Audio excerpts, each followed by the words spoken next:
This week, we are going to talk about infection. Before we jump into what happens in your body and what infection is, I think we should talk about what can make you ill. We can talk about the microbes that really contribute to what can drag our body's defenses down and lead to a state of infection. So some of you have taken microbiology, but I don't think many. Some of you will take micro in your programs, but some of you won't. So I think it's really important for us to do kind of a high-level overview of microbiology, just so we can kind of come into this chapter with some really good, solid knowledge and understand what infection is and what it does. So what is a microorganism is kind of the big first question that we should answer. What is a microorganism is more than just bacteria. We all think bacteria are microorganisms, and they are. But there are some things that are qualified to be called microorganisms that we often don't think about. And that would be fungi, protozoa, and viruses. So some fungi we can see with the naked eye. Typically, a microorganism is something you need a microscope to see. But the fungi that we can see with the naked eye would be like the mushrooms you eat on your pizza or the mushrooms that you don't eat on your pizza. I find that people are either pro-mushroom or completely anti, and there's no in between. Okay, back to the topic. So protozoa, we talk about them living in like pond water, and there's protozoal infections like Giardia, and viruses. There's lots of different viruses. What's going on in the news is very relevant to this chapter, but there are other viruses like the common cold, and viruses such as herpes that we will talk about when we get to the reproductive chapter. So microorganisms can largely be grown on artificial culture medium, and the vast majority of all microorganisms are non-pathogenic and don't make you ill. We really focus on the pathogens because they're the ones that affect our body. The ones that are non-pathogenic, we don't worry about because they do their thing and we do ours and we go on with our lives. So we don't think about them. But the pathogenic ones, which are in the absolute minority of microorganisms, are the ones that get all of our attention. So there's a lot of different kinds of microorganisms. And I just put this in here, not necessarily for you to memorize, but I want to just show the great diversity. So all of the circles that you see on the screen here are classifications for bacteria. They can be Coccus round, Bacillus rod, Vibrio, which means they have kind of a strange curved shape, and then Spirilla or Spirogyra, you might also hear, or even Spirochetes. Those are going to be your corkscrew ones. Pleomorphic simply means that one bacterial species can have multiple shapes and sizes. They can also grow in different configurations. Diplo means they grow as two. Staphylo means they're going to grow in berry-like clusters. Strepto means they're going to grow in long chains. We hear a lot about staph infections and strep infections, and we're really just in reference to how they grow. If they grow in palisades, it just means they're a cascading chain, and then tetrads would be growing in fours. So there's also viruses talk about. This is a stereotypical virus. So this type of virus has an envelope. Some viruses don't have this envelope. This spiky along the outside is the envelope. And the viruses that don't have the envelope are considered to be naked. And they would just be this inner core part here. Remember, a virus is not a cell, so this is not a nucleus. This is a protein bag that essentially just holds all of the genetic information. And I say genetic information on purpose because it could be DNA or RNA. So some viruses are just this protein bag. Let me get my mouse back. There it is. Get the protein bag with the genetic information, and that's naked. And then some viruses have the envelope coating. Typically, animal viruses have an envelope. And this here is an example of a fungus. So it has long chains, and you can see that some of them are having small buds and some of them have large buds. Typically, you don't see both on the same fungus, but this is just showing you kind of a composite of what you could possibly look at. Bacteria fall into a special classification of cells called prokaryotes. You and I, dogs and cats, plants, are all eukaryotes. That's EU and then karyotes with the K. So it just simply means that our nuclei have a membrane around them to hold all our genetic information in place. Prokaryotes mean there is no membrane-bound nucleus. The genetic information just floats freely in the cytoplasm.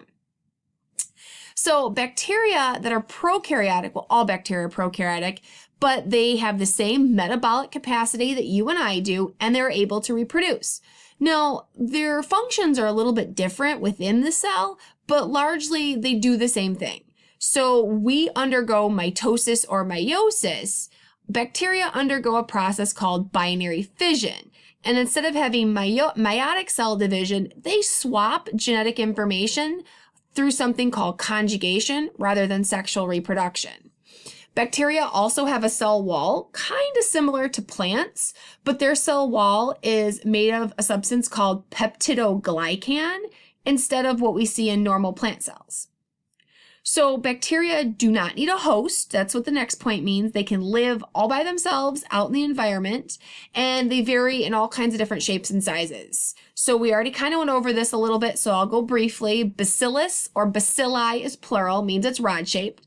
Spirochetes are going to be things that are curvy or spiral, and they include the Vibrio. Cocci, or coccus, would be singular, is going to be anything that is a sphere. So diplococci, from the terms I already introduced, simply means it's two circles that grow together. And then streptococci means that it's a long chain of circles growing together. And so you get my point. Or I'm sorry, strepto would be the clusters and staphylo would be the chains.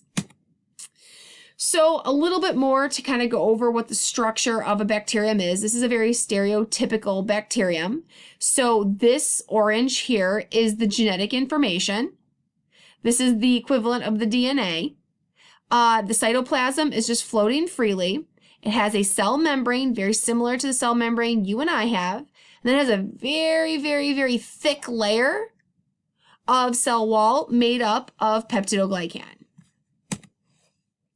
So one interesting thing about bacteria is that how they make us sick often relates to the type of toxin that's released. So there's a big difference that we have to talk about between exotoxins and endotoxins. So an exotoxin is something that the organism or the bacterial cell makes in their cytoplasm and they just release it. They're secreting it kind of like a factory. And this is typically done by gram-positive bacteria. Now, endotoxins, on the other hand, they make the toxins, but they don't release them. They just store them. And quite often, when the bacteria dies, all the toxins that are being stored get released into your body, and then you have the reaction. This is very common for gram-negative bacteria. Enzymes are the same, or I should say very similar to what you see in people as you do in bacteria. Enzymes do things. They're the workhorses of the cell. Quite often, enzymes can be released from bacteria to damage your body. And it's not necessarily done so in this quote unquote malicious manner. It's done so because if the bacteria is pathogenic, they're essentially feasting off of your body, and the enzymes help break your body down so the bacteria can consume it. Spores are something that not all bacteria produce. Fungi produce these as well, but spores are kind of like seeds. Like you think of these as seeds, like you'd plant them in the ground to grow a plant. They're a copy of all of the genetic information that a bacterial cell has, and it's wrapped up in a special coating and it's dormant. So even if the bacterium itself dies, the spore kind of just remains intact, even if the environmental conditions aren't favorable to allow the bacteria to kind of resprout, for lack of a better term, once again. So the spore just kind of hangs out, and then when the environmental conditions become in such a way that the bacteria will thrive again, the spore kind of springs back to life, for lack of a better analogy. Spores are particularly dangerous because quite often, like if we run something through a flame or wipe it with alcohol, the spore doesn't die. The way that you really have to kill spores is with extra amounts of heat and pressure. This is why autoclaving is really important, because you have to take the heat above what we would consider boiling, and then you have to bring the pressure up significantly so you're kind of smashing and heating, melting everything together to destroy the spore. All right, so kind of switching gears now and talking about viruses. Viruses are considered to be obligate intracellular parasites. I'm going to say it again so everybody in back can hear. They are obligate intracellular parasites. Super, super important to know that. What this means is that being obligate means they cannot live on their own. They require a host. I'm going to say it again. They have to have a host or they die. Now, how long it takes them to die varies virus to virus, but if they do not have a host, they will die. It's kind of like when you sneeze on a doorknob and you're sick. The virus will stay on the doorknob for a little bit, but eventually it will die without spraying it with Lysol. Although you probably should give it a good spray anyways. Intracellular means that they are going to infiltrate or get inside of their host. And then parasite, obviously, they're going to parasitize or utilize the host cell for their own purposes and kind of take it over, kind of zombie style. Viruses have a coating around them called a capsid, and that capsid is made up of protein. Here you go. So this is the genetic information in a virus. This is the protein coat around it. And then some viruses, as I already mentioned, have this envelope as an extra layer of protection. Some don't. Now, I keep calling the genetic information that's in the center core as genetic information because it could be DNA or RNA. It doesn't have to be one or the other. If a virus is RNA, it can reverse transcribe into DNA once it gets into the host to incorporate into their genome. So it really just depends. Every virus is just a little different. So how does a virus attack a cell? How does it infiltrate? How does it infect? Well, first the virus has to physically attach to the host. So it literally lands. Some viruses have landing spikes that help it anchor in place. Some viruses are sticky and just anchor on to the cell membrane. So then once the virus attaches to the host cell, then the virus has to enter the cell. So either it physically shoots the genetic information in kind of with a needle, it's called a tailpin, or different viruses that don't have tailpins would actually kind of trick the host cell into endocytosing it. It would kind of trick the host cell to thinking it was like food or something, so the cell would take it in. Once the virus gets inside the cell, the DNA or the RNA takes control of the cell. So if it's just DNA, the DNA from the virus goes to the nucleus of the host and basically interweaves into the genome and takes over. If it's RNA, the RNA hijacks a set of enzymes, reverse transcribes into DNA, and then the DNA jumps into the nucleus and takes over the cell. Basically, the cell loses its entire identity and just becomes a virus reproducing factory. And it does so until the cell essentially explodes because there's so many viral particles, or it just starts chucking them out through exocytosis. Ooh, let me go back. There you go. So there's difference between the lytic cycle and the latent cycle in viral replication. The lytic cycle means that a virus is going to produce many viral particles and fill up the inside of the cell until it explodes and shoots them out. A latent viral infection is a little different. A virus is going to incorporate into the host genome and then it just stays dormant. It kind of hangs out and does nothing, and every time that cell undergoes mitosis, the virus is duplicated with it. So then you end up with many cells all over the body that have hidden viral material just waiting to be activated. Then something changes for the host. Maybe stress, maybe something chemically, really could be any number of causes, but something in the host changes and then the virus is activated and it leaves the latent stage where it's hiding and becomes lytic and starts producing massive amounts of viral particles. So a couple more vocab terms. These are things that we've actually been over already. So way back to week 1. So this is a review, but an infection is when an organism is able to reproduce in a host. So you are infected if you have a particle inside you, whether it's a virus, bacteria, fungi, or protozoa, and it is able to undergo its own form of reproduction. A sporadic infection is something that affects one person or a very small group of people. An endemic is going to be where the infection can be transmitted within a defined population. like when you pass around a sickness in your house. That's endemic. So if maybe, your child gets it from school and then gives it to you and you give it to your spouse and so on and so forth, that's endemic. Now, an epidemic is when there's higher than normal transmission. So now it's being spread to wider geographical areas. So maybe instead of just infecting your house, it's infecting your whole city or your whole state. A pandemic, on the other hand, is when you're seeing huge geographical regions. So this is where some sort of infectious agent is now able to cross to multiple continents. So when we talk about how viruses, bacteria, fungi, or protozoa are transmitted from person to person, it does so through two different main ways, a reservoir and a carrier. So a reservoir is the source of the infection. So whatever has the infection. So it could be a person who is infectious.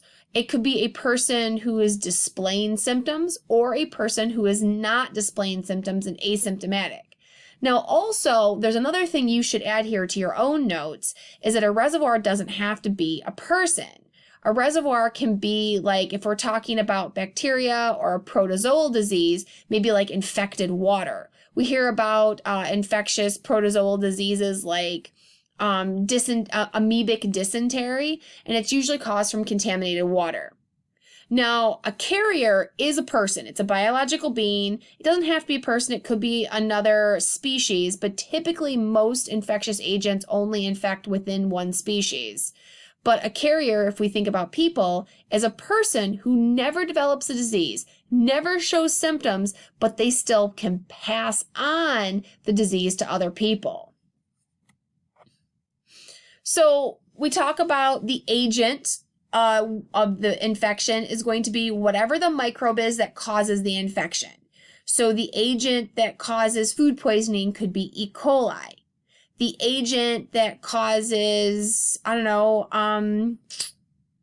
we could say Lyme disease could be the microorganism that lives in fleas and ticks. The agent is what is going to physically make you ill. Now, the reservoir, from an environmental standpoint, is the same thing I just mentioned a moment ago about like the contaminated water. So a bucket of yucky water underneath your sink could be growing tons of bacteria. The reservoir could be you as a person. A reservoir could be an animal. A reservoir is anything that's going to really cultivate growth of the microorganism agent. So as all microorganisms must enter the body, they all must exit the body. So the portal of exit is how it gets out. In some cases, it's going to go right through your digestive tract and leave through your anus. In other cases, the portal of exit is going to be through your sneezes and your coughs through water droplets. So modes of transmission can be through the air, usually aerosolized water droplets, direct water, so it can be fluid contact. It could be water in your droplets. It could also be contaminated water sources anywhere. Direct contact, skin-to-skin contact, or fluid-to-fluid contact. It could be food-based contact. And the one thing I haven't mentioned here would be like fecal contamination, but usually fecal contamination is then going to be subcategorized under direct contact or food contamination contact. So we discussed the portal of exit. Now we have the portal of entry. The portal of entry would be how a microorganism rather, that left another being through its portal of exit. See why we did exit first? Then enters the next host. How does it enter their body? So it can enter your body through a number of ways. Anywhere you have an opening, your eyes, your ears, your nose, your mouth, your genitalia, anywhere you have a physical opening, an open wound laceration is something that could also be a portal of entry.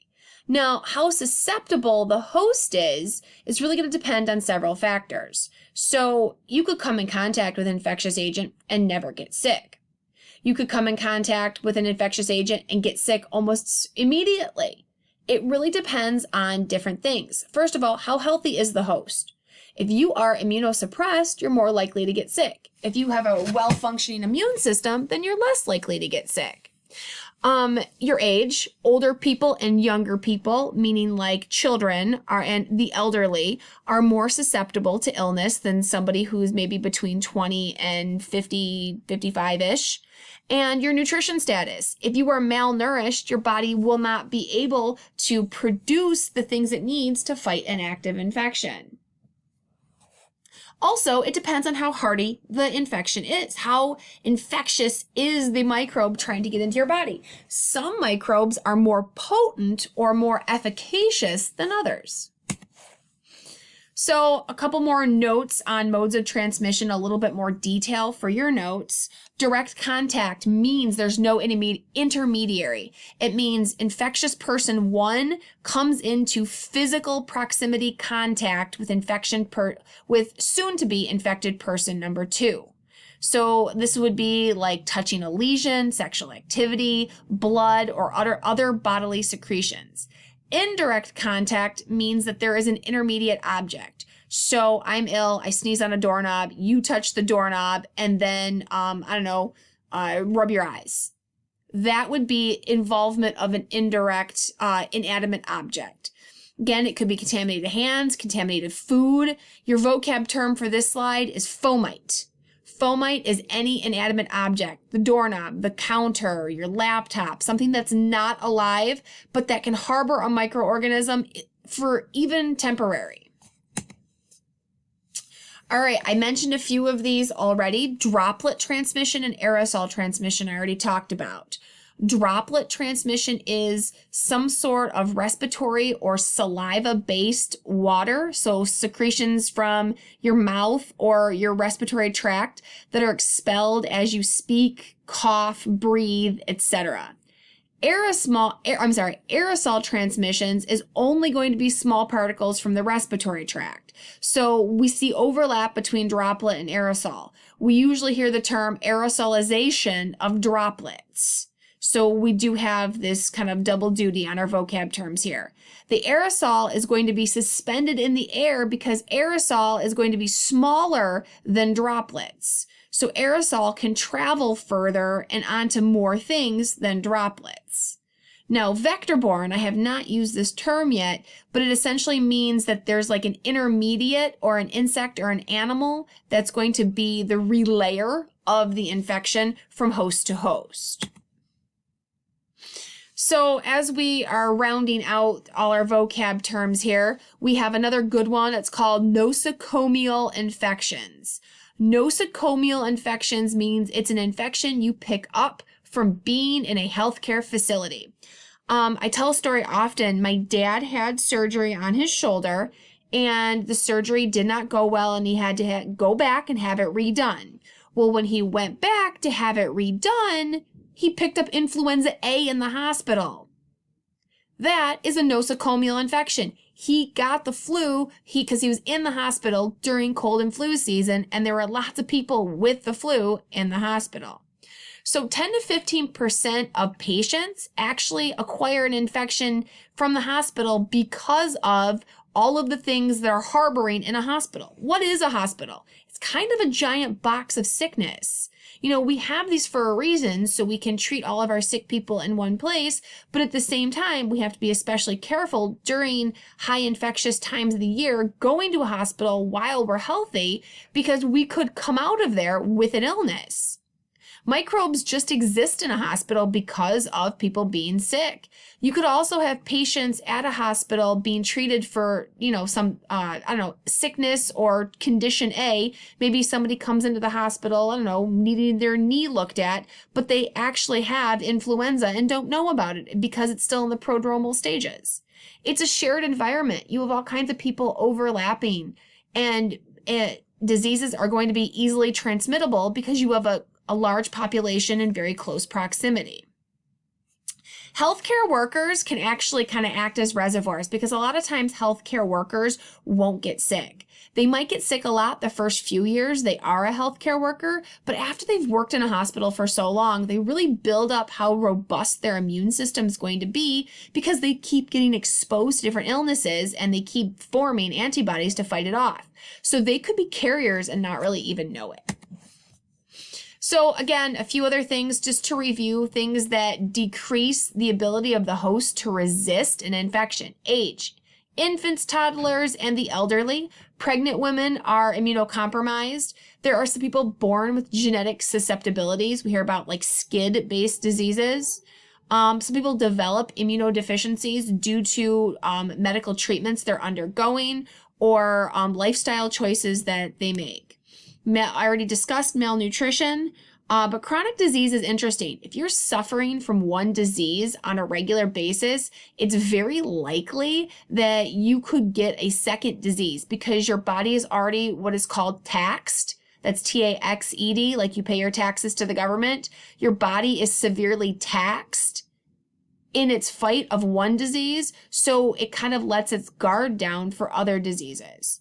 People who are under severe physical or emotional stress are going to have upregulations of cortisol, and cortisol naturally suppresses your immune system, so you're going to be at greater risk for picking up infectious diseases. All right, so more vocab terms. I promise these will come back. That's why I'm noting them. So what is pathogenicity and what is virulence? So pathogenicity is the capability of a microbe to cause a disease. So is a microbe pathogenic? Can it cause a disease? Virulence is a descriptor of pathogenicity. It is how pathogenic a microbe truly is. So if a particular microbe produces certain toxins, it would be more virulent than a microbe that did not produce toxins. If a microbe had a way to avoid your immune system, it would be more virulent than a microbe that was easily detectable by your immune system. So there's a lot of new issues affecting infection and transmission. So in newly emerging diseases, we seem to discover new diseases every year. We seem to see things that are peeking into the population that we have not recognized previous. These could be brand new diseases or mutations of old diseases. We also have certain infectious agents that are becoming super infections because, quite frankly, we have overprescribed antibiotics to our population worldwide. And that has really led to a lot of drug-resistant forms of microbes. These would be mutations kind of coming into existence and really being resistant to most of the treatments that we have today. So we see that with tuberculosis, and then we often refer to MRSA. So MRSA is a Staphylococcus aureus that is resistant to a specific classification of drugs that is pretty potent. So how do you control transmission and infection? Well, standard precautions, universal procedures, social distancing, trying to keep infection as localized to one person or geographical area, and disallowing the spread of it over a larger area. So specific precautions need to be taken based on the disease. If the disease or the infection rather is something that is transmittable via droplets, then maybe the infected person should wear a mask. If the infectious agent is sexually transmittable, then sexual protection should be utilized during intercourse. So I think this is a really, really good study slide. This kind of summarizes everything we've talked about so far. We're more than halfway through the chapter at this point, and I've really covered just kind of a huge overview of what infection really is from a fundamental level. If you can take this slide, study it, break it down, and kind of create a story out of it, then you really do know the material. So breaking the cycle is the focus. So breaking the cycle is important when we have large infections or infections that cover massive geographical areas. So the goal would be to locate the reservoir. So if we know exactly what's causing it, so let's take people out of the equation for a second. Let's say it's contaminated water making everyone sick. Well, you get rid of the water source, or you clean or disinfect the water source. If we're talking people, then maybe you isolate the people until the infection has run its course, and then you can let them back into general population. Reducing contact, this is where social distancing comes in. you would really want to try and keep infected people away, have them wear masks, have them have less, go to less social functions and things like that. You also want to block modes of transmission. So now maybe we're not thinking cold and flu, maybe we're thinking something that's sexually transmitted. So STDs are quite often transmitted from direct contact. So if we block that by utilization of sexual protection, then you can block that mode of transmission and prevent the disease from propagating in the next host. There's other things you can do. We routinely have our children vaccinated, and this would be a way to reduce host susceptibility, give kids and maybe teens and adults an inbuilt ability to fight certain infections that we know to be common and we know to be fairly devastating. So other agents to reduce transmission would be to utilize methods to get rid of infectious particles. So that's going to be like cleaning, sanitization, sterilization. Sterilization, quick caveat here, you might want to make a note, refers to complete destruction of an organism. Sterilization can only be obtained from utilization of an autoclave. Sterilization, remember, again, with an autoclave is going to be taking the temperature above boiling and increasing significantly above atmospheric pressure to heat, melt, and kind of pressure, like smash, destroy any infectious particles. There's also disinfectants and antiseptics. So a disinfectant is a chemical that kills a pathogen. An antiseptic can be a disinfectant, but an antiseptic is defined as such where it is safe for human tissue and not going to hurt the human. So a few other terms about infection here. We know these quite well, especially as of late. There's incubation, prodromal, and acute. The incubation time refers to the distance in time, or the span of time rather, between when an organism, a microorganism that's infectious, first enters a human and from the time when clinical signs appear. So a person will not know that they're ill during this incubation period. Now, organism to organism, this can really vary. In some cases, it's 1 to 3 days. In other cases, it's up to 2 weeks. So, and even in some cases, like for example, human papillomavirus, when first signs start to appear, can be anywhere between 2 weeks and 6 months. So infectious agent to infectious agent, the incubation time really varies. The prodromal period is when a person just kind of feels like garbage. I feel down. I don't know. My body hurts. I'm run down. Maybe I just need more sleep. I don't think it's anything. It's very easily dismissible, but you don't specifically know what's coming. The acute period is when the infectious disease is fully developed, symptoms are at their peak, and viral particles, bacterial particles, and other infectious agents are being reproduced in the body in mass numbers. So, ways to disinfect and prevent individuals from getting ill. We already talked about chemical utilization with antiseptics as well as sterolytics. But the one thing to remember, again, sterilization. So there are chemicals that people say can sterilize, like something called glutaraldehyde. But glutaraldehyde utilization requires like a 24-hour soak of your equipment, and glutaraldehyde is pretty poisonous to humans. Heated in an autoclave is really the, one-stop shop, ultimate way to disinfect. This would be an inanimate object. Human tissue, live tissue could not survive an autoclave. So how does infection work? There are different ways a person can be infected. A local infection is going to be limited to one part of the body. Like you have a paper cut and it got infected. Just your fingertip is red, it's swollen, it hurts, and your body's working on clearing the infection of just that area. A focal infection is even more specific. So for example, somebody could get pneumonia in just one lung. So not both lungs, that would be local to the organ, where focal means it's exactly in a specific lobe. Maybe it's in, the more superior lobe of the left lung. I don't know. Could be anything. Systemic infections means that bacteria, viruses, fungi, protozoa, any microorganisms are in the blood and they're actively multiplying. So this is when a person becomes septic. Bacteremia means that bacteria are being replicated in the bloodstream. Viremia means that viral particles are being replicated in the bloodstream. Toxemia means that toxins are free floating in the person's body. Quite often, we see people with mixed infections. What that means is they're infected by more than one organism. It does not necessarily mean more than one site, although it typically does. Mixed infections refers to the number of microorganisms causing the infection. A primary infection would be the first infection, and a secondary infection could be subclinical, but a secondary infection is the second or subsequent infection a person would get once their defenses are already down for the primary infection.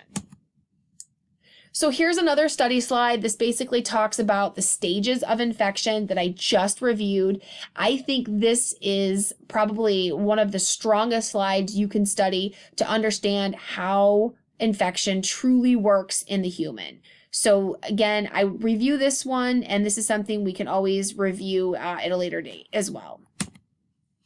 So signs and symptoms of infections. Now we're really getting into the meat and potatoes. We are about 2/3 done with the lecture. So we're really getting into a lot of more specifics with regard to infection. Everything we've covered so far has been very general, but if you don't have the basis of the generalities, then all of the rest of what we're going to talk about does not make sense. So signs and symptoms include local inflammation or systemic inflammation. So local inflammation would be pain, swelling, redness, warmth. Again, think of that paper cut on your fingertip. If it's bacterial, you might see a purulent exudate, meaning like it's pussy. If it's viral, it could be serous or clear. So kind of a way to remember this is, and this may not necessarily have to do with inflammation, but if it's bacterial, a person's mucus that they create in their body is going to be maybe yellow or green. Where viral, you're not really going to have any color to the mucus unless the infection is very severe. Systemic signs of inflammation usually revolve around an elevated body temperature, so fever. A person will be very, very tired and very weak. This could be accompanied with a pretty continual headache and nausea. So how do we diagnose illness? Well, to be honest, we have to culture it. We have to look at it. We have to see what the particle is doing in the person's body. So you can take a swab and try to grow it. You can take a swab and look at it with labeling assays to see if certain markers are present. You can also plate it, grow it, and see if it's sensitive to specific drugs or not, so you know how to treat it. Blood tests are a good way to kind of see what's happening at the level of the body rather than the actual infectious agent. So a blood test would be looking for leukocytosis. So leukocytosis is going to be an increase in the number of white blood cells, and that quite often indicates a bacterial infection. Or you could also look for something called leukopenia, which is a decrease in the number of white blood cells, and that's usually an indication of a viral infection. So doing a differential count will tell you what specific white cells are upregulated or downregulated, and that can really pinpoint the exact disease. C-reactive protein, and so C-reactive protein is something the body releases when infected or inflamed. And then ESR, your erythrocyte sedimentation rate, refers to your clotting ability. Other diagnostic tests are using assays looking for markers, and quite often it's done with immunological tools. So you can actually take antibodies and kind of grow them in a laboratory and then expose them to samples to see if they bind. And if there's binding, then we know exactly what the infectious agent is, because antibodies only bind to one particular antigen. They're very, very, very specific. So if you have antibodies for illness A and you throw them onto a sample and they don't bind, then you know it's not illness A. It might be illness B, C, or D. You can also do something called an antibody titer. This is done via blood test, and this basically checks a person's antibody levels in their body to see what their immune status is, if they maybe would need vaccination or booster shots or so on and so forth. So Drug therapy is really kind of an interesting thing to talk about in reference to infectious. So drugs should always be taken as directed. And I say this, and this is something I feel like most of you know, but I say this because quite often a doctor will prescribe antibiotics. A person will take it until they're like, oh, I'm feeling better. I have 3 days left of meds. I'm going to stop taking it because I don't need it and I'll just save them for later. Well, here's the deal. If you don't kill off every single one of the microbes infecting the body, even if there's just one left in the body, it can undergo replication and reinfect the body. So even if you feel like you're better and you don't need the meds anymore, if the doctor prescribes 10 days and you feel better at 7, continue the drugs through the 10th day just to make sure there are no viral, bacterial, protozoal, or fungal particles left in your body. All right, so how do we classify what antimicrobials are? So an antibiotic is going to be a drug that is going to treat a bacteria. And usually antibiotics are actually made from the bacteriums themselves. So they're taken, they're modified. They can be synthetic, but quite often they're natural. They've just been modified. An antimicrobial is a much, much more generic term, and it's going to be a drug that can fight that can fight bacteria, viruses, or fungus. Something that is considered bactericidal versus bacteriostatic. Bactericidal will go out and physically destroy bacteria. I think of homicide, bactericide, killing the bacteria. Something that's bacteriostatic does not kill the bacteria. It just forces the bacteria in kind of a stasis. And then once they're in stasis, your body can clear it on its own. So antimicrobial drugs in general can be classified as either broad spectrum or narrow spectrum. Something that's broad spectrum is going to be effective against both gram-positive and gram-negative bacteria.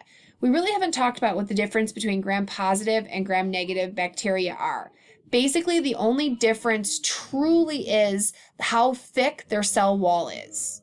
So the cell wall in a gram-positive cell is going to be really, really, really large, where the cell wall in a gram-negative cell is going to be very, very small.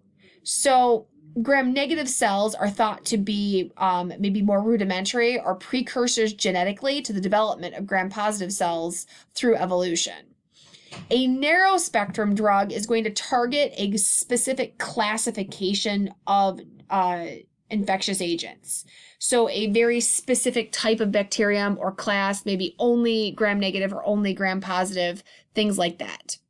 Now, you might hear in reference to drug treatment that there's first generation, second generation, third, fourth, fifth generation. Basically, what that means is the very first time a drug is developed, it's first generation. Every time that drug is modified, upgraded, changed, improved upon, it becomes another generation.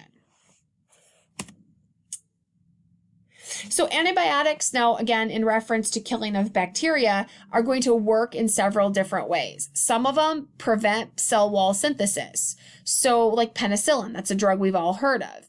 So what happens is the peptidoglycan that is going to go into making a cell wall will suddenly not be able to form correctly in the presence of something like penicillin.